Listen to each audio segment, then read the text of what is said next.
going to knock you down. Listen to me, many of you right now, life's got you up against the rope, and you got to do me a favor. Like, you can't give up. You can't give in. Pain is temporary.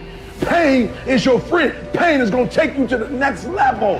When you going through pain, I know what you feeling. I know exactly, because I've been there. I've done that. But you got to work through it.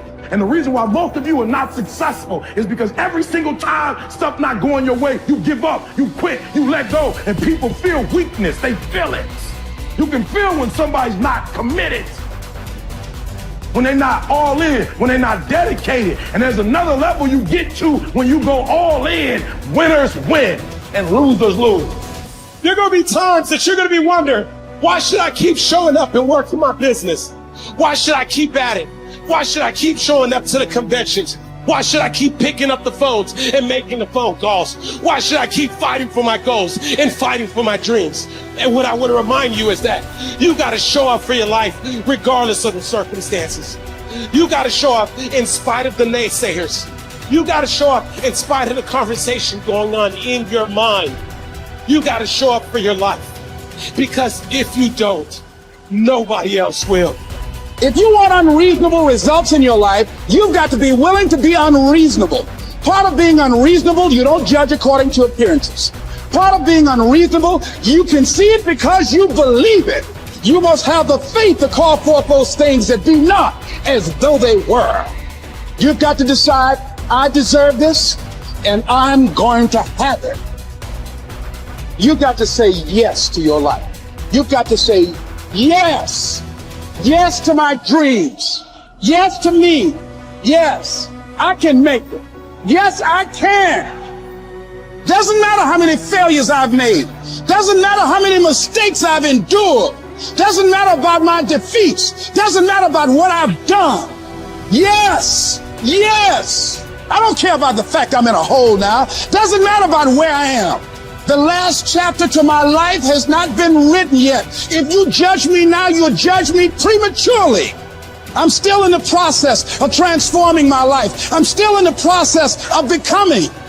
Yes. The brilliance of Thomas Edison was not in his mind. It was something much more ordinary and often much less respected.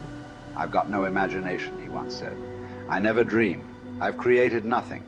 If you're someone who doesn't like Edison, you might think that this is Edison admitting to stealing his inventions from other, more brilliant inventors, like Nikola Tesla.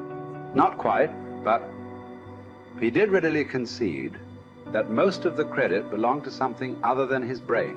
The genius hangs around his laboratory day and night, Edison said. If anything happens, he's there to catch it. If he wasn't, it might happen just the same. Only it would never be his.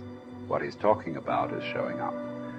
The incredible, underrated power of clocking in every day, putting your ass in the seat, and the luck this seems to inevitably produce. Edison lived in his laboratory and never missed a day. Like Gehrig, even when he was sick, when he was tired, or when visited by tragedy or disaster. The modern conveniences we can trace to his lab then owe far more to his body than his brain, to the compounding power of consistency rather than sheer brilliance. It wasn't about inspiration. It was about getting to work, show up and try. Get on the treadmill, pick up the violin, script out some sequence, reach out to some clients, read some reports, lift a couple weights, jog 1 mile, cross one thing off the to-do list, chase down a lead. It doesn't matter what it is. All aspects of our life benefit from this circumscribed timetable. Just as long as you do something every day, that is the important thing. Show up. When you're tired, when you don't have to, even if you have an excuse, even if you're busy, even if you won't get recognized for it, even if it's been kicking your ass lately, once something is done, you can build on it. Once you get started, momentum can grow. When you show up, you can get lucky. Is this still hard? Yes. But the good news is that because it's hard, most people don't do it. They don't show up. They can't even do one tiny thing a day. So yes, you're alone out there on the track in the rain. You're the only one responding on Christmas. But having the lead is, by definition, a little lonely. This is also why it's quiet in the morning. You have the opportunities all to yourself. Don't worry about setting any records. Just report for duty. No excuses. And here's the irony. This is also a way to break records. Consistency is a superpower. Day to day, willpower is incredibly rare. Lowell Gettrig was a solid position player and a good hitter. But his success really was rooted in the fact that he didn't miss many days of work. It's quite likely that had he continued at his normal pace and not been stricken with R's, that he would have put up career numbers that surpassed Babe Ruth. Gettrig wasn't just able to show up despite injuries and fatigue. He also had to push through ennui, doubt, and just plain not feeling it. He had slumps like we all do, but he also understood what they meant. As a minor leaguer, he had struggled at the plate and thought about quitting. The Yankees' owner sent down a scout to walk Gehrig through the very basic math of a batting average. A good hitter hits 300, and hitting 350 is terrific. Hitting 400 is almost unheard of. What does that translate to? Missing on 6 tries out of 10. A hitter can also go days, weeks without touching the ball. That's what the scout told him. The most important thing a young ball player can learn is that he can't be good every day. You don't have to always be amazing. You do always have to show up. What matters is sticking around for the next at-bat. The ability to do that, coupled with the ability to endure what John Steinbeck called dogly days while writing Easter Eve. Those days when everything seems out of whack, when you're just not feeling it, when the distractions won't stop, is the first step to greatness. Literally. You cannot be great without the self-discipline to do that. One thing a day adds up. Each day adds up. But the numbers are only interesting if they accumulate in large quantities.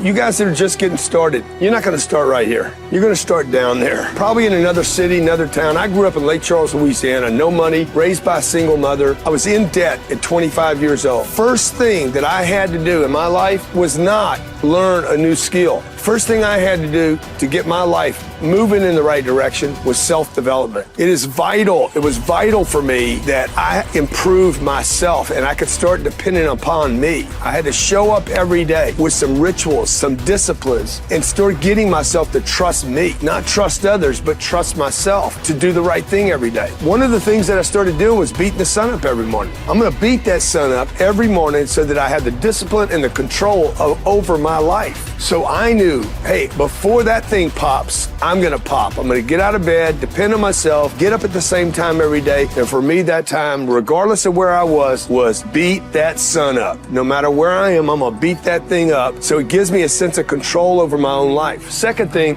I had to start cleaning up my life and my friends and my environment. When I was younger, between 15 and 25, I was doing crazy stuff in my life. Wasting my weekends. I had the saying, weekends are for the weak. I was drinking, fooling around with a bunch of bad things, bad people. At 25 years old, I cleaned it all up. Quit going to those places. Quit hanging out with people that did not have ethics and discipline in their life. I wanted to build something in my life. I wanted to become someone. And to do that, to become someone in the eyes of the world, just beating that sun up every morning gives me the sense of accomplishment that I did what I said I was going to do, that I woke up when I said I would wake up, and I start building respect for myself, start believing in myself so that I can go out into the world. And maybe today when I go into this meeting that I'm dressed for, they'll believe in me as much as I believe in me, and that'll show up in a contract, a deal, maybe even some money.